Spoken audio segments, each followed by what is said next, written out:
All right, we're on. And happy birthday, girls. I cannot believe it's 30 years. Unbelievable.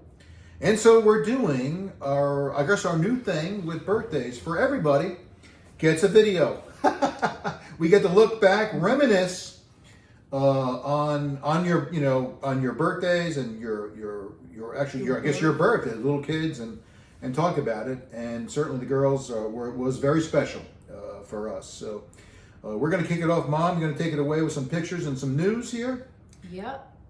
And we'll take it from there. So what do you got? We knew we were pregnant, but the first big news was when we got that it was going to be twins. Do you remember that? Yes, I do. What happened with your mom? Well, my mom would not believe the news. She thought we were playing almost like an April Fool's joke on her, or just, it wasn't April Fool's at the time, but no, it was January. But it was like,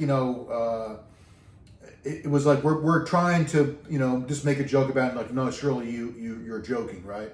And certainly the news, that the way I took it from when we went there to the doctor's office, the lady that was doing the sonogram just started to laugh. And I was like, I don't know why she's laughing. It's kind of like, it's kind of maybe inappropriate, kind of like, but like she's sort of like, do you know? And like, we don't know what you're talking about. And like, you're having twins. So she was the one that told us, not the doctor. Yeah. And I was just like, holy cow, here's a guy that's never held a baby before, and I didn't feel like I was really good with babies, and now I'm having twins. So yeah, shocking news for sure. News.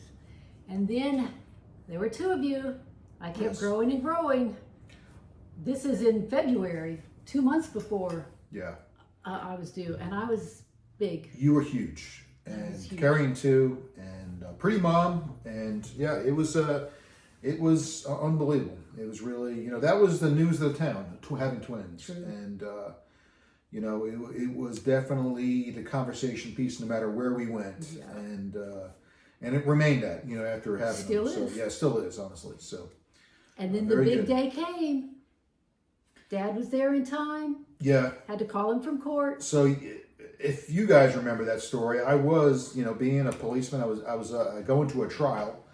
And set to go, and you just can't leave. He had to go get permission from the judge, actually, and I had to go to his chamber with the assistant district attorney and tell him I'm having twins, and they were all excited all of a sudden. He was like, go, and congratulations, good luck, etc. And there I go, flying home. You guys know the FDR Drive, the East Side Drive, flying home with on that.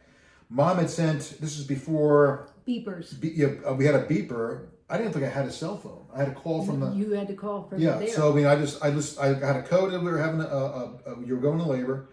I called, and then I just shot up right to the hospital, straight to the hospital is where I went, to Good Samaritan Hospital in Suffern, to meet you. And so, I got there, got the news. I was there in time, and it was a scheduled C-section to go at... 4 o'clock. Yeah, there you go. And so I'm posting all these pictures so you guys all see them. And there's Dad in his hospital garb, Yeah, and you were born. Jesse was born at 4:12, and then a minute later, Sarah was born at 4:13. And being a month early, definitely a little bit of medical issues. So here is... So when you were born, and I was, present in the room, and, it was, you can kind of tell there was urgency with this. I'm behind a curtain, so I can't Mom had see a curtain there, and so I can observe this, but you can kind of tell that there was something going on, because it wasn't like they took the baby out and they like showed you, or anything, or I was able to cut a umbilical cord. That didn't happen. They whisked you both off very quickly, and as I later found out, even from like where sometimes they would slow up around family to show the baby on the way to the nursing unit, and so they went beelining it too, and they kind of thought that there was some trouble or something happening, but they were, that was an excellent hospital, excellent care. They got Jesse under oxygen very quickly, and Sarah under this, surveillance, I guess, observation to get her temperature up to be right and stuff. So there's a picture where Dad's able to come and see both of you. And you're in a NICU for, I'm going to say 3 weeks. Well, yeah, this was actually still in a different part of the NICU. And you're in a different type bed, and there'll be close-ups But Dad did get to come in and see you. Yeah. He got to come in and spend some time with you that first night. I just got wheeled in, and I could look at you, but I couldn't touch you, which was hard. But Dad did get to see you on your first day. So I got to hold Sarah first because Jessie was under auction. They couldn't take her out, so I got to hold it's you, Sarah. So that was very special, and of course it was special for the first time holding Jessie when I got that opportunity. And in there by myself, from what I remember, I don't think I think my mother and grandmommy and all the grandparents were outside in a window, and so I was in there by myself, and just with the nurse, obviously, because you weren't in there completely alone. So they helped me, and of course I got to be in like a fish out of water with babies, and here I am, holding a little peanut there in my arm. So I was in awe, and couldn't be more proud of both of you, and it was a great day. And then from there, you stayed there about 2 weeks, but we get to come in and feed you. Here's Dad feeding one of you, and teeny tiny bottle. Yeah. This was what the bottle looked like, and it would only be full to about here. That's all you could take in the beginning, and the goal was to get you higher and higher. Here's, this one is, I can't read what this one says, sorry. Because it has my name on it. Oh, sorry, that's why. But this was what was on your ankle, and it just fits over 2 of my fingers. You had tiny little legs. This is how we originally kept up with who you were for the longest time. But it was definitely a time of learning what to do with babies for both of us. They taught us how to bathe you, how to take care of you, which was great. And really one of the most special times is when they finally said we could hold you together. Because before I would hold one and he would hold the other, and then we'd switch off. And Grandmommy and Granddaddy would come and spend time with you. Nana and Papa would come and spend time with you, because they'd only let us take you out if we were bathing you or feeding you. Otherwise, you stayed in the kind of isolette so that it could monitor you and keep your temperature up. And it had some warning signs on it. So a lot of the times we were just looking at you. We also, you were there for a few days. Or how long did you stay in the hospital for? I probably was only there 3 Discharged nights, after so 3 or I had 4 to days? go home 4 days first. for C-section, maybe. But anyway, what we did, and I took some time off from work, but you were in the ICU for 3 weeks. We always wanted to be there for your feedings, so it was one of us always being there for you. Not so much, not that we didn't trust nurse, but we wanted to be a part of that. Yeah. So you did mornings, and sometimes, if I was off, we'd be there for all of them. Yes. But a lot of times, if I was working, then I would just come straight from work and do like the night feeding and stuff like that. So we were always, there and as much as we could be, we definitely were.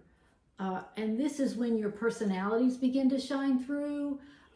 We could see you, we could get you to kind of smile and look at us. Yeah. My picture's a little out of whack here now. But yeah, when we could hold you together for the first time was really special. Yeah, and then I think very special, that's a picture of Mom, but holding both of you together at the same time, I think one each arm, I think that was really cool. Yeah. And, it's... Fit like little balls, one in each arm. That was just very cool to do. And then the big day came, time to bring you home, and you were still little tiny peanuts. This is the little hat you came home in. You each had a little hat and a little sweater.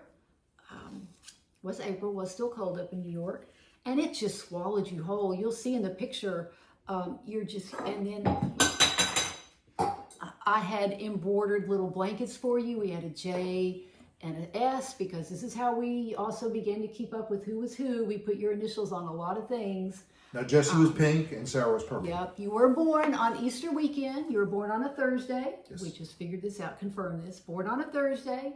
I probably went home on Easter Sunday, and then you came home about 2 weeks later. But this is where the pink and purple started. So you had little Easter bunnies your first Easter. Another way that we could keep up with you. But getting you home was just special. And like you said, holding you together, that's what we spent a lot of time doing. It was easier for me to put one on my lap and one beside me than to hold you both. And then I could rock you that way. It just was, life-changing, life-altering in the best way possible. more than we imagined, better than we imagined, not near as hard as we imagined. God will never Most give times. you more than what you can handle. I think that was kind of proven in that. I think, you know, for being a newbie with babies, I think for me, you know, I wasn't over, but you, like you say, it's easy because you had each other. Always laughing, smiling, you know, taking you on walks or whatever. And you always, what was special, I think you were on the same schedule, which made it very easy to take care of feeding schedules, sleep schedules, and things like that. So that made it fantastic for our schedule, our life, put it that way. I think and what we were doing. So we pray that you would be happy, healthy, and sleep through the night. And really, all of those came true. For sure. Here's a picture. This is from your baptism, and just the smiles and the giggles that Dad could get from you. It's the same now today. He can make you laugh like no other. And one of the things we probably never should have worried about is how are we going to handle the two of you, because you always had each other. And this is where very cool picture. Always touching. Touching over the divider. In this picture, and you'll see it on the screen, it was a divider in that crib. One crib divided in the middle. You were each on both sides. I would come and check at you at night, and you were always both facing the same direction. If you rolled over, the other one would roll over. But what was very interesting is that you always had a touch. Yeah. I guess because you touched in the womb and things like that, but you were twin sisters, and that connection was always there, and you still see that connection today. Yeah. It is awesome to see, and I agree. It was pretty special. I think Special having twins. It was a treat for me, that's for sure, and for yourself. 30 years later, that is still the joy, is seeing you, how you've grown, seeing how happy you are, seeing how happy you make other people, all the people in your life, and seeing the connection that you still have together. I think it... You both have been a joy and a pleasure for us to raise, to go through those early years. I can't say I always enjoyed the diaper changing, but I certainly love being your dad, and I know moms love being there for you, and just, you know, going through life with you as a little kids, and later on in life, and even now, just being still a part of your lives. It's I can't love you more than I do. I love you both, and we're very proud of you both. So love you, and happy birthday, 30. Can't believe it. Number 30. Love you. Love you. Bye.